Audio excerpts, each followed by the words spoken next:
मुहवा का देखेलू मुहवा का देखेलू सीधे कर जवानी घुस गई तुना सीधे कर जवानी घुस गई तुना। बुरा न माना तक से बात कही। हाँ कहा तू बहुत बड़ा लड़चट बाटे।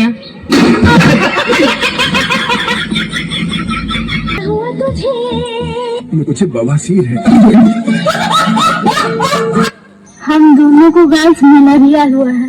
हम दोनों को गाइस बवासीर हुआ है। कौन कहला सिया? हाँ कौन अफवाह फैलावला बाटे कि हमके बवासीर भइल बाटे? ये सारा बात कहत रहो तोरो में गलती बा। हम बार बार कहत नहीं कि समाधान कर मत जो तो हम जाई। पहले दोस्त के नाम पर कलंक बड़ा से आज की बात करता हूँ तू मत रही। आज के बस हम तू संगे रहे कि ना झूठे बदनाम कर तड़ो सुरे कि बवासीर भइल बाटे।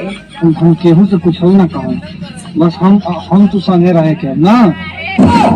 बुरा न माना तक बात कही। हाँ भौजी बोला। कही अरे बोला ना भौजी। बताई ने बताओ। बताई भाग तोरा मार की जगह मत बता जो।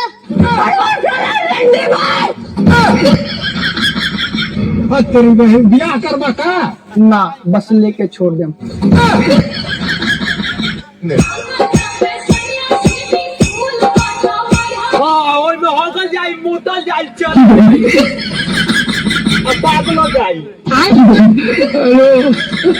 करे जाए दिलान तोहरे लिए कि तू प्यार करा या लड़ाई सब कुछ मैनेज हो जाई। कि तू प्यार करा या लड़ाई सब कुछ मैनेज हो जाई। अजय छोड़ के जाए कभी मार मार की जंगे डैमेज हो जाएगी। मार कसम मार घंटी हुआ फाड़ देती। सकल अच्छा रहे तो तीनों हंसियों के सच्चा मोहब्बत रहते ना कि छोटा सा आए की तरह घूमते। तो तोहार सकल अच्छा मानो पीला ना फसल भड़ुआ कहूँ।